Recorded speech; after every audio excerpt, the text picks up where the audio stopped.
마가복음 9장.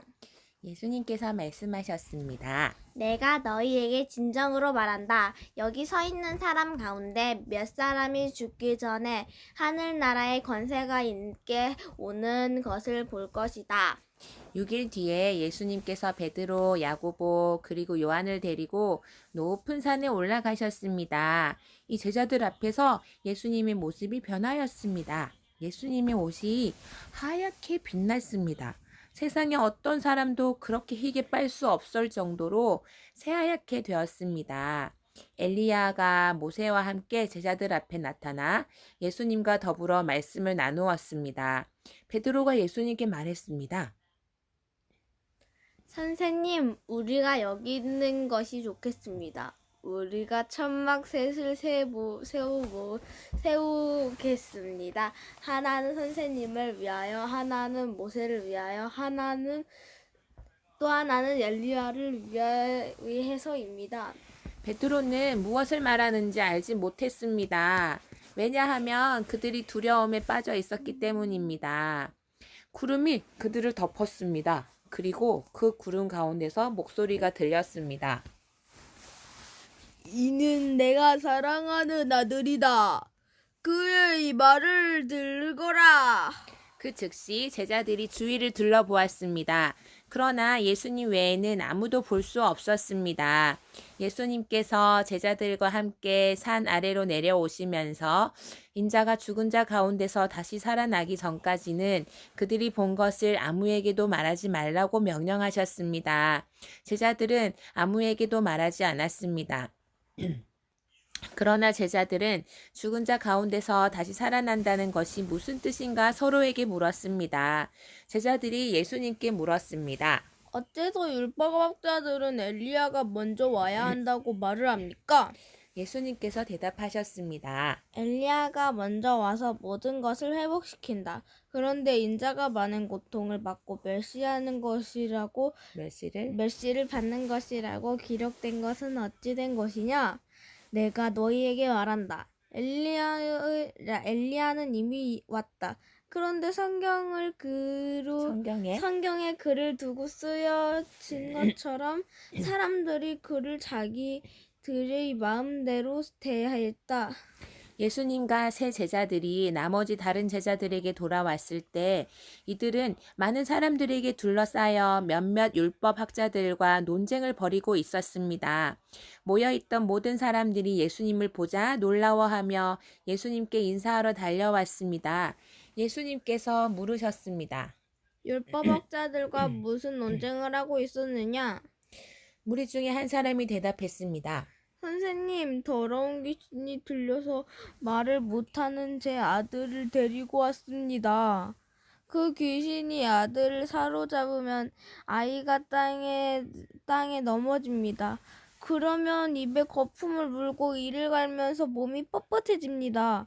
제가 제자들에게 귀신을 쫓아달라고 했는데 하지 못하였습니다. 예수님께서 대답하셨습니다. 이 믿음이 없는 세대여, 내가 얼마나 너희와 함께 있어야 하느냐? 내가 너희를 얼마나 더 두고 보아야 하느냐? 그를 내게로 데리고 와라. 제자들이 소년을 예수님께 데리고 왔습니다. 악한 귀신이 예수님을 보자마자 소년에게 경련을 일으켰습니다. 소년은 넘어져서 입에 거품을 물며 땅에 나뒹굴었습니다. 예수님께서 그 소년의 아버지에게 물으셨습니다. 이렇게 된 지가 얼마나 되었느냐? 어려서부터입니다. 귀신이 자주 아이를 죽이려고 불속이나 물속에 내던지기도 하였습니다. 할 수만 있다면 불쌍히 여기시고 도와주십시오. 예수님께서 그에게 말씀하셨습니다. 할 수만 있다면 무슨 말이냐? 믿는 사람에겐 모든 것이 가능하다. 소년의 아버지가 즉시 소리쳤습니다. 제가 믿습니다. 제 믿음 없는 것을 도와주십시오. 예수님께서 많은 사람들이 달려와 모여드는 것을 보시고 더러운 귀신을 꾸짖었습니다. 듣지 못하고 말 못하는 귀신아, 내가 너에게 명령한다. 소년에게서 나와. 다시는 들어가지 마라. 더러운 귀신은 소리를 지르고 소년에게 경련을 일으키게 하고 나갔습니다. 소년은 마치 시체처럼 되었습니다. 그래서 사람들이 죽었다. 라고 말했습니다. 그러나 예수님께서 손을 잡고 일으키자 소년이 일어났습니다. 예수님께서 집으로 들어가셨을 때 제자들이 조용히 여쭈었습니다. 어째서 우리는 내쫓지 못했습니까?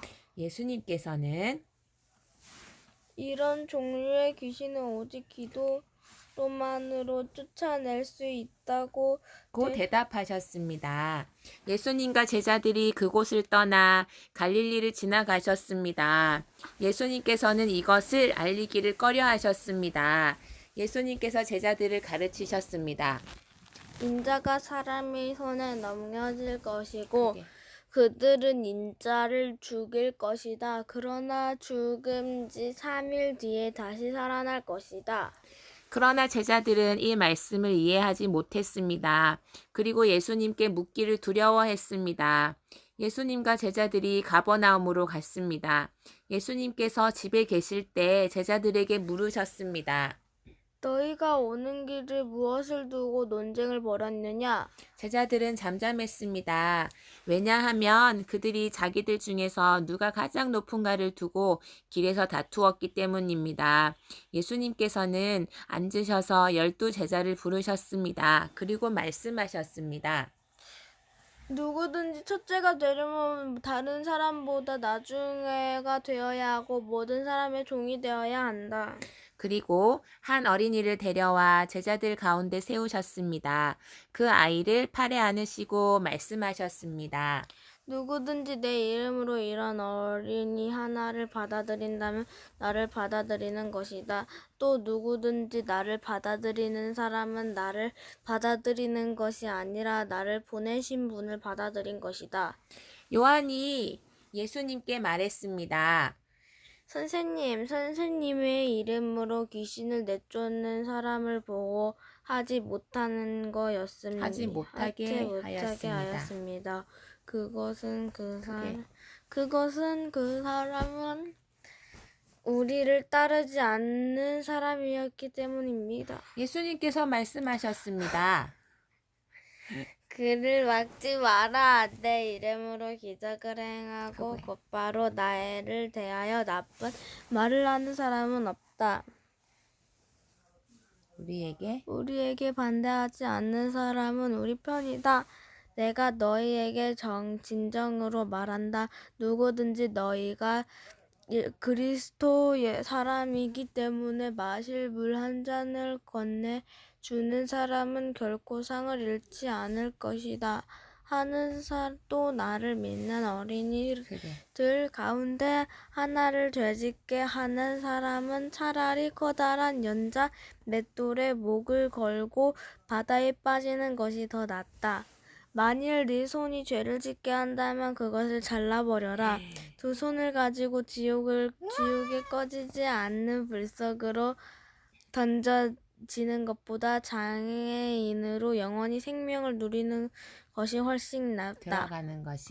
들어가는 것이 훨씬 낫다. 없음. 만일 네 발이 죄를 짓게 한다면 그것을 잘라버려라.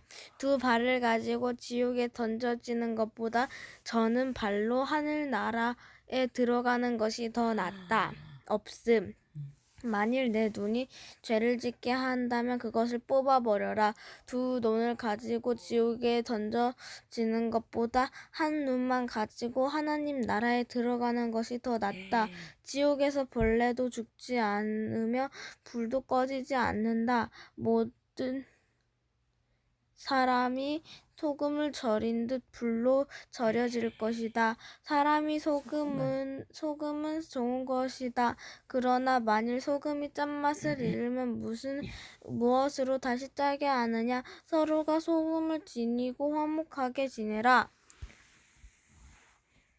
마가복음 10장. 내가 예수님께서는 그곳을 떠나 유대 지방으로 가셨습니다. 다시 많은 사람들이 예수님께로 몰려들었습니다.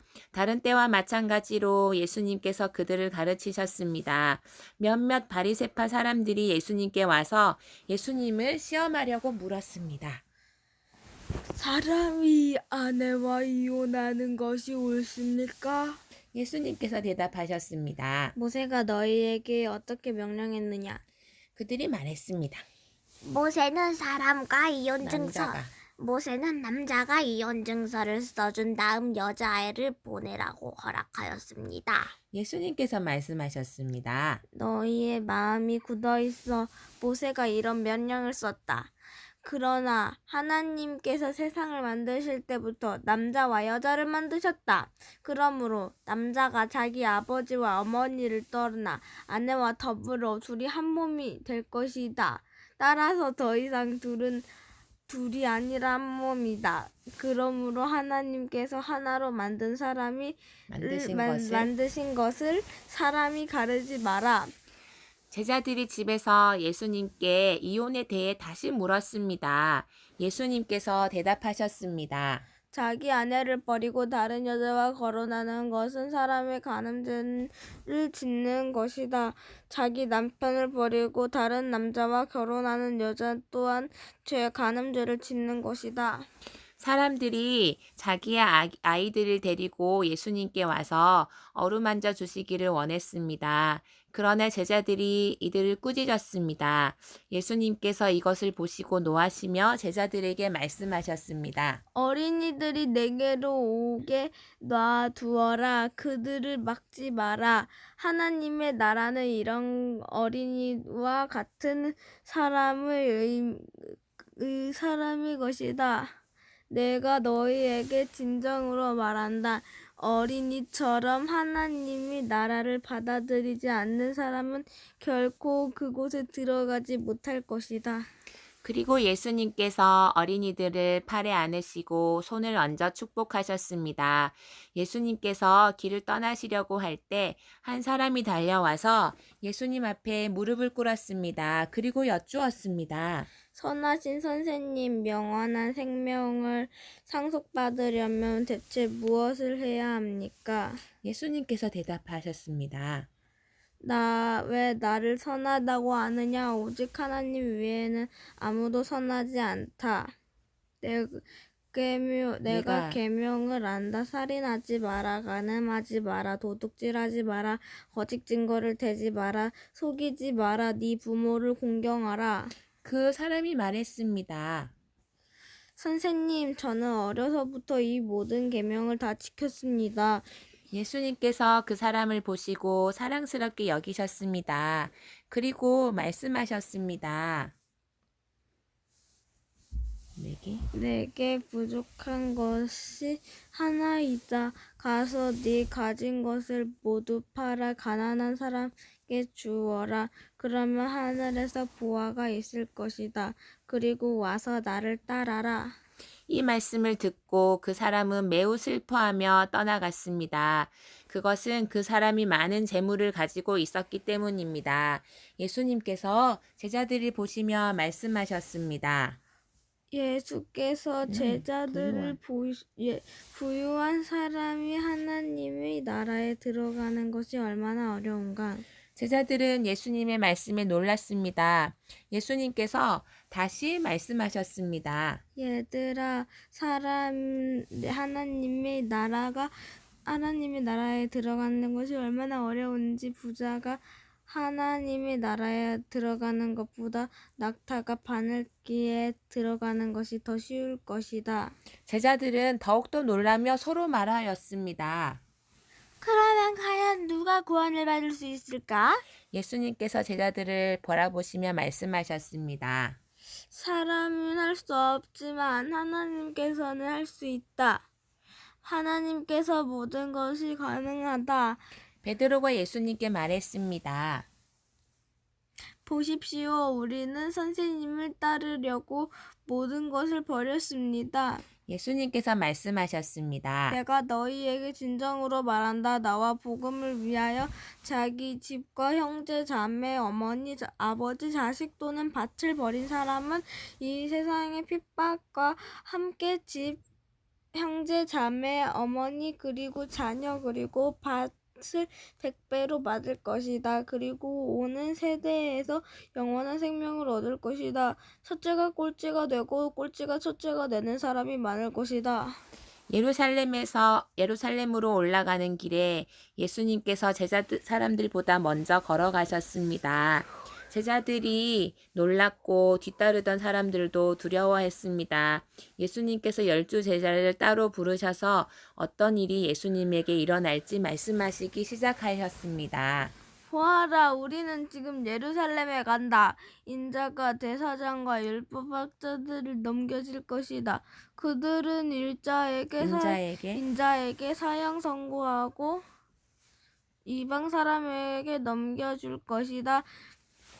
이방 사람은 인자를 도롱하고 침을 뱉고 채찍으로 때리고 죽일 것이다. 그러나 인자는 3일 뒤에 다시 살아날 것이다. 세베대의 두 아들인 야고보와 요한이 예수님께 와서 말했습니다. 선생님, 우리의 소원을 들어주시길 원합니다. 예수님께서 물으셨습니다. 너희가 내게 무엇을 원하느냐? 그들이 대답했습니다. 저희가 주인의 영광스러운 나라에서 선생님이 오른쪽 왼쪽에 앉게 허락해 주십시오. 예수님께서 대답하셨습니다. 너희가 욕구하는 게 무엇인지 알지 못하는 거구나. 너희가 내게 마시는 잔을 마시지 못할 수 있느냐? 너희는 내가 마시는 잔을 마실 수 있느냐? 그리고 내가 받는 세례를 받을 수 있느냐? 그들이 대답했습니다. 예, 우리는 할 수 있습니다. 예수님께서 그들에게 말씀하셨습니다. 내가 마시는 잔을 너희가 마시며 내가 받는 세례를 너희가 받을 것이다. 그러나 내 오른쪽이나 왼쪽에 앉아 있는 것은 내가 허락하는 것이 아니다. 이 자리는 정해놓은 사람에게 돌아갈 것이라. 이 말을 듣고 나머지 10명의 제자들이 야고보와 요한에게 화를 내기 시작했습니다. 예수님께서 제자들을 부르시고 말씀하셨습니다. 너희가 아는 것처럼 이방 사람을 총치자라는 사람을 지배하려고 한다. 교관들도 사람들에게 세도를 부린다. 그러나 너희는 그래서는 안 된다. 누구든지 너희 중에서 높아지려거든 종이 되어야 한다. 누구든지 너희 중에서 첫째가 되려거든 모든 사람의 종이 되어야 한다. 인자도 섬김을 받으려 온 것이 아니라 섬기러 왔다. 인자가 자기 생명을 많은 사람에게 대속물로 주려고 왔다. 예수님과 제자들이 여리고에 왔습니다. 예수님께서 제자들과 많은 사람들과 함께 여리고를 떠나실 때 디메오의 아들인 바디메오라고 하는 앞을 보지 못하는 거지가 길가에 앉아 있었습니다. 나사렛 예수님이라는 소리를 듣고 그는 소리 지르기 시작했습니다. 다윗의 자손 예수님, 제게 자비를 베풀어 주십시오. 많은 사람들이 그에게 조용히 하라고 엄하게 말했습니다. 그러나 그는 더욱더 크게 소리쳤습니다. 다윗의 자손이시여, 제게 자비를 베풀어 주십시오. 예수님께서 멈추셔서 말씀하셨습니다. 그 사람을 이리 데리고 오너라. 사람들이 그를 불렀습니다. 안심하고 일어나게. 예수께서 자네를 부르고 계시네. 그는 겉옷을 거기에 두고 벌떡 일어나 예수님께로 갔습니다. 예수님께서 그에게 물으셨습니다. 무엇을 해주길 원하느냐? 보지 못하는 자가 대답했습니다. 선생님, 다시 보기를 원합니다. 예수님께서 가거라. 네 믿음이 너를 낫게 하였다. 라고 말씀하셨습니다. 그 즉시 그는 보게 되었고 예수님을 따라 나섰습니다. 마가복음 11장. 예수님과 제자들이 예루살렘 근처 곧 올리브산 가까이에 있는 벳바게와 베다니 마을에 이르렀습니다. 그곳에서 예수님은 두 제자들을 보내셨습니다. 예수님께서 그들에게 말씀하셨습니다. 건너편 마을로 가라. 거기로 가면 지금까지 아무도 탄 적이 없는 나귀 새끼 한 마리와 매여 있는 것을 볼 것이다. 그것을 풀어서 이리 가지고 오너라. 누가 너희에게 왜 이러십니까? 라고 물으면 주님께서 필요하십니다. 곧 이리로 돌려보내실 것입니다. 제자들이 마을로 들어가서 길 쪽으로 있는 문에 묶여있는 나귀 새끼를 발견하였습니다. 제자들이 나귀를 풀었습니다. 서 있던 사람이 제자들에게 물었습니다.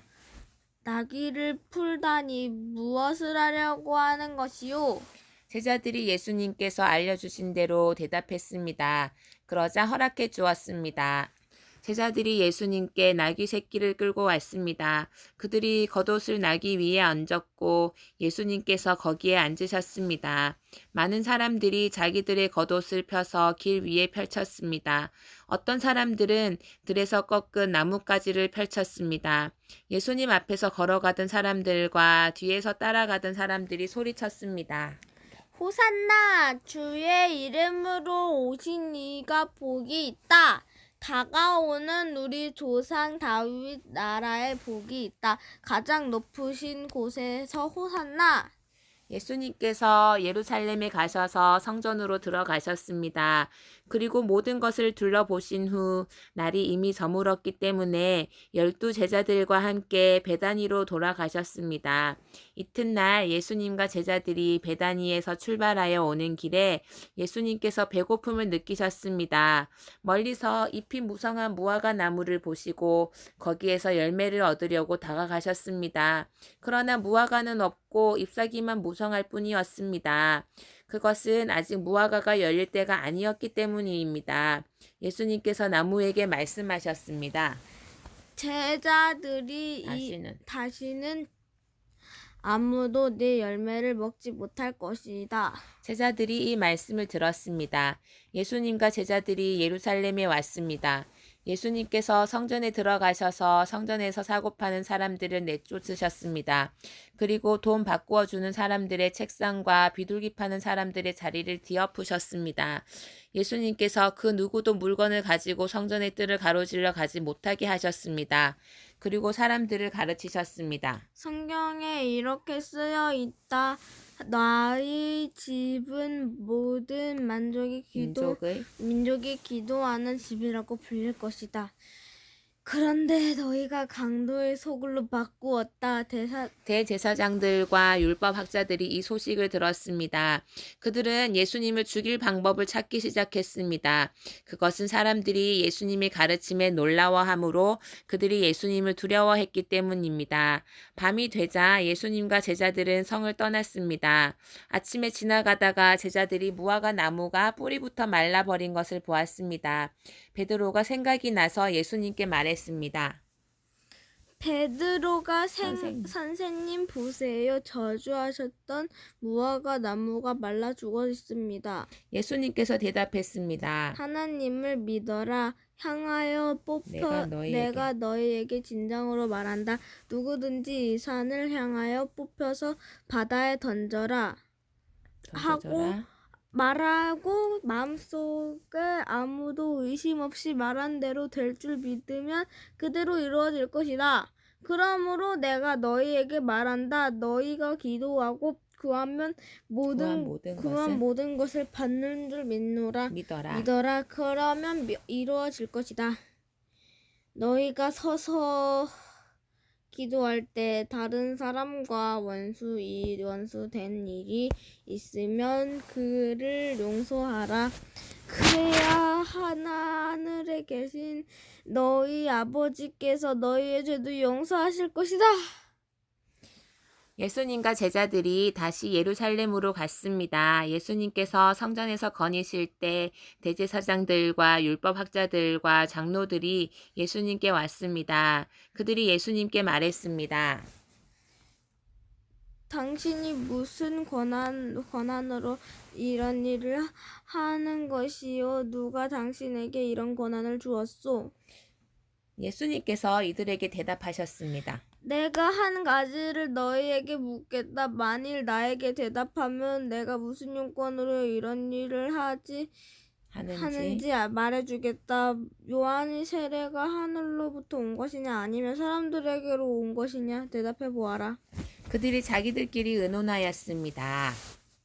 만일 우리가 산들로부터 왔다면 그가 어째 너희는 요한을 믿지 않았느냐라고 말할 것이고, 그렇다고 사람에게서 왔다고 할 수 없지 않는가. 이들은 백성들을 두려워했습니다. 그것은 모든 사람들이 진정으로 요한을 예언자라고 생각하고 있었기 때문입니다. 그래서 예수님께 우리는 모르.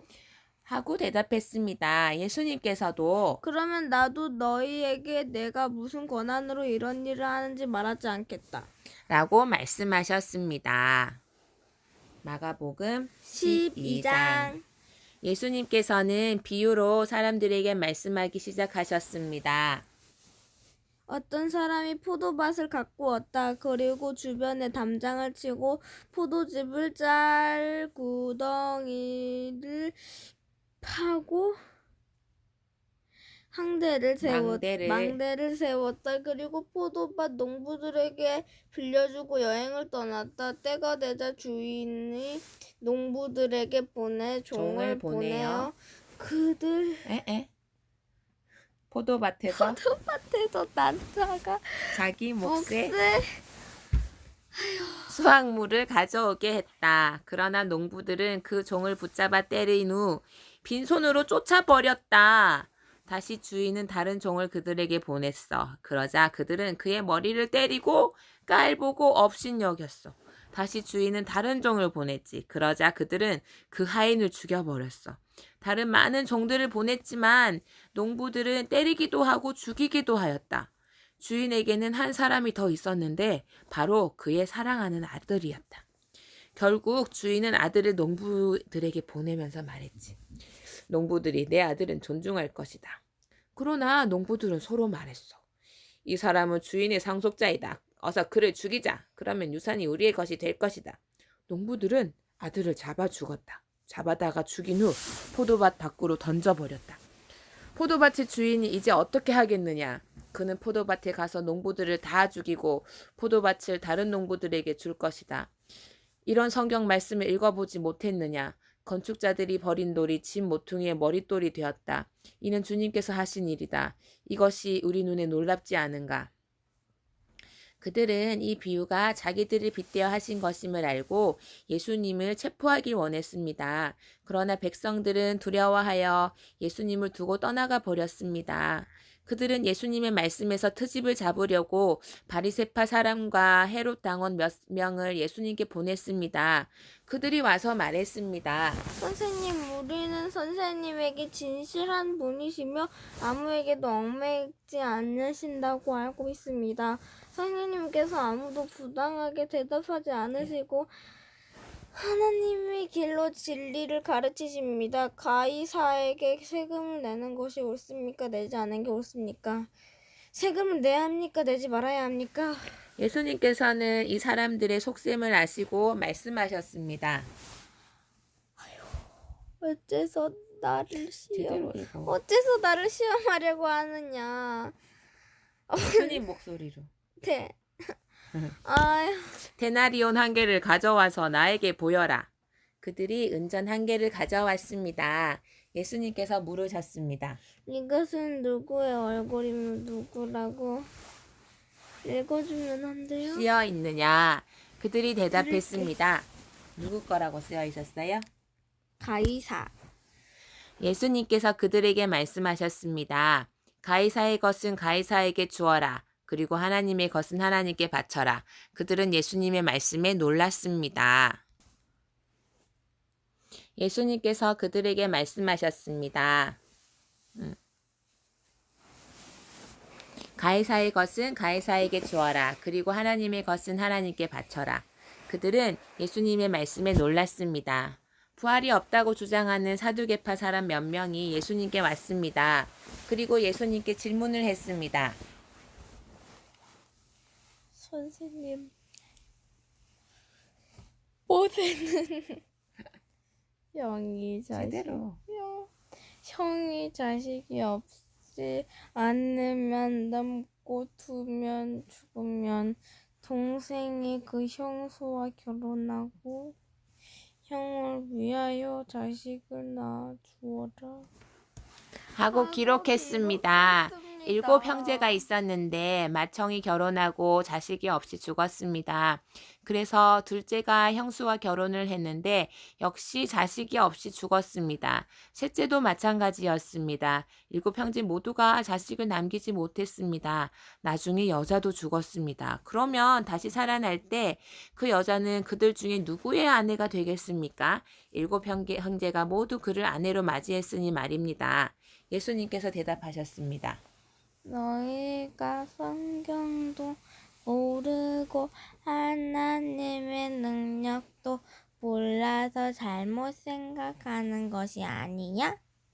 사람들이 죽은 사람들 중에서 다시 살아날 때는 장가도 가지 않고 시집도 가지 않는다. 그들은 마치 하늘에 있는 천사처럼 될 것이다. 죽은 사람이 다시 살아나는 것에 대해서는 모세의 책에 기록된 떨기나무 대목에서 하나님께서 모세에게 어떻게 말씀하셨는지를 읽어보지 못했느냐? 하나님께서 모세에게 나는 아브라함의 하나님, 이삭의 하나님, 그리고 야곱의 하나님이다 라고 말씀하지 않았느냐? 하나님께서 죽은 사람들의 하나님이 아니라 살아있는 사람들의 하나님이다. 너희가 크게 잘못 생각하고 있다. 율법학자 가운데 한 사람이 다가와서 논쟁하는 것을 들었습니다. 예수님께서 사두개파 사람들에게 잘 대답하는 것을 보고 그가 물었습니다. 모든 계명 중에 어떤 것이 가장 중요합니까? 예수님께서 대답하셨습니다. 가장 중요한 계명은 이것이다. 이스라엘아 들어라. 주 우리 하나님은 한 분이시다. 내 모든 마음과 모든 영혼과 모든 뜻과 모든 힘을 다하여 주 너희 하나님을 사랑하여라. 2번째로 중요한 계명은 이것이다. 내 이웃을 내 몸같이 사랑하여라. 이 계명들보다 더 중요한 계명은 없다. 율법학자가 예수님께 말했습니다. 옳습니다, 선생님. 하나님께서는 한 분이시고 그 외에는 다른 신이 없습니다. 모든 마음과 모든 지식과 모든 힘을 다하여 하나님을 사랑하고 이웃을 자기 자신처럼 사랑하는 것이 다른 모든 번제물이나 희생제물보다 더 중요합니다. 예수님께서는 이 사람이 지혜롭게 대답하는 것을 보시고 말씀하셨습니다. 너는 하나님 나라에 가깝구나. 그 뒤로는 아무도 감히 예수님께 더 묻지 않았습니다. 예수님께서 성전에서 가르치고 계실 때 이렇게 물으셨습니다. 어때서 율법학자들은 그리스도가 다윗의 자손이라고 말하느냐? 다윗 자신은 성령으로 이렇게 말하였다. 여호와께서 내 주님에게 말씀하셨다. 내가 네 원수들을 내 발 아래 굴복시킬 때까지 내 오른쪽에 앉아 있어라. 다윗 자신도 그리스도를 주님이라고 부른다. 그런데 어떻게 그리스도가 다윗의 자손이 되겠느냐? 많은 무리가 예수님의 말씀을 기쁘게 들었습니다. 예수님께서 가르치시면서 말씀하셨습니다. 율법학자들을 주의하여라. 이들은 긴 옷을 입고 걸어 다니기를 좋아하고 장터에서 인사받기를 좋아한다. 이들은 회당에서 높은 자리를 좋아하고 잔치에서도 윗자리를 좋아한다. 이들은 과부의 집을 삼키며 사람들에게 보이기 위해 길게 기도한다. 이런 사람들은 더 큰 심판을 받을 것이다. 예수님께서 헌금함 맞은편에 앉으셔서 사람들이 어떻게 헌금하는가를 보셨습니다. 여러 명의 부자들이 많은 돈을 헌금했습니다. 가난한 과부가 와서 렙돈 동전 2개, 즉 한 고드란트를 넣었습니다. 예수님께서 제자들을 부르신 후 말씀하셨습니다. 내가 너에게 진정으로 말한다. 이 가난한 과부가 헌금함에 돈을 넣은 다른 모든 사람들보다 더 많이 헌금을 하였다. 다른 모든 사람들은 넉넉한 중에서 헌금을 하였지만 과부는 가지고 있던 모든 것, 즉 생활에 필요한 돈 전부를 바쳤다. 아멘. 아멘. 아멘.